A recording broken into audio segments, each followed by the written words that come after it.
Well, folks, tonight lawmakers will be airing their January 6th Select Committee hearings. A group made up of 7 Democrats, 2 Republicans, being blasted by conservatives as an attempt to prevent former President Trump from running for office again. The hearings also just so happen to come after federal agents made several arrests in relation to January 6th.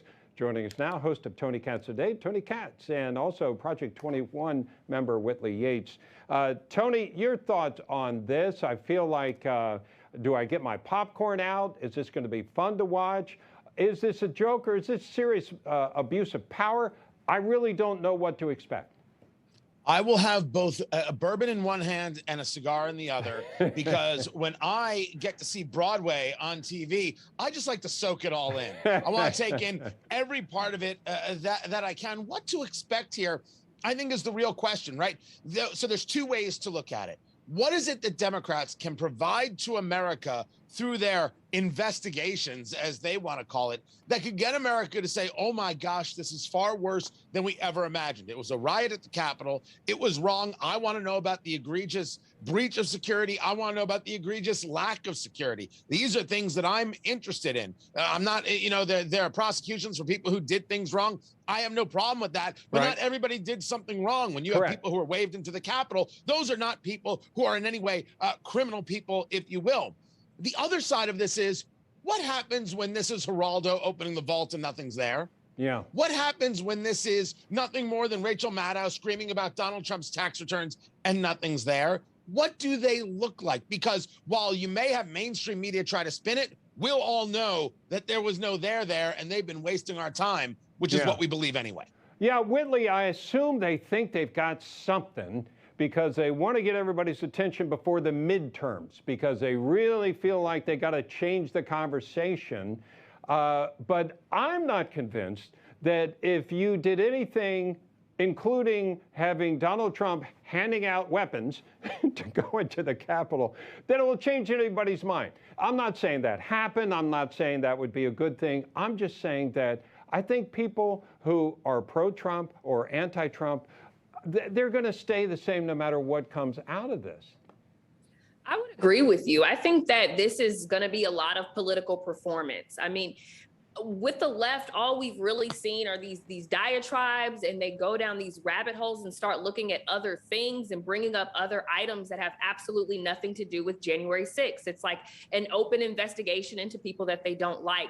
And so I'm with Tony when he says, I want to know why we didn't have security. I want to know where the lack of security was and how this was able to get to this point. But I don't think that there will be any substance within this trial. I think it'll be purely symbolic for people to watch and get enraged and outraged all over again. Yeah, and Tony, regarding that, there are a lot of people that feel that Nancy Pelosi is responsible for the breakdown in the security.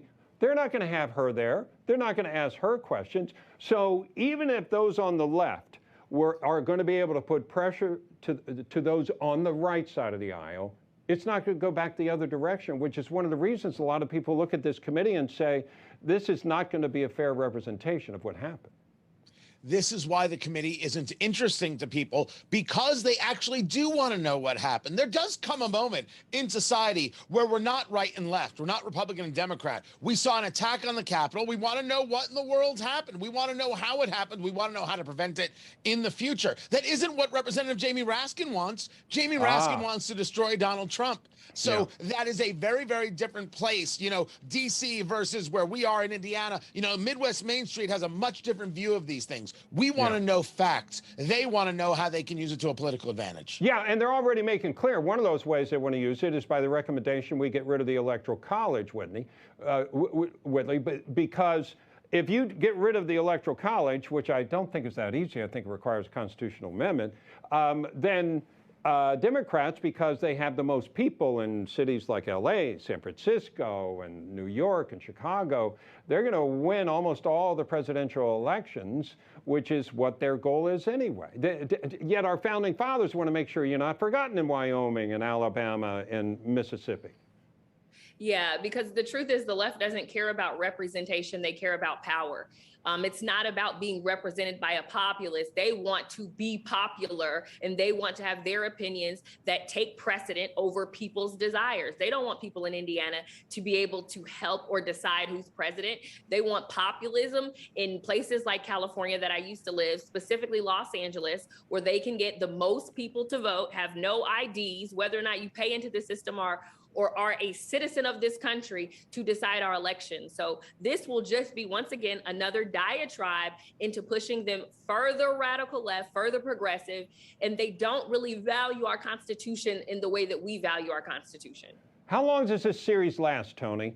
I mean, how many cigars are you going to have to fire up? How many nights are we going to go? See, that depends on the cigar. If we're talking Robustos 5-inch cigars, this might be 3.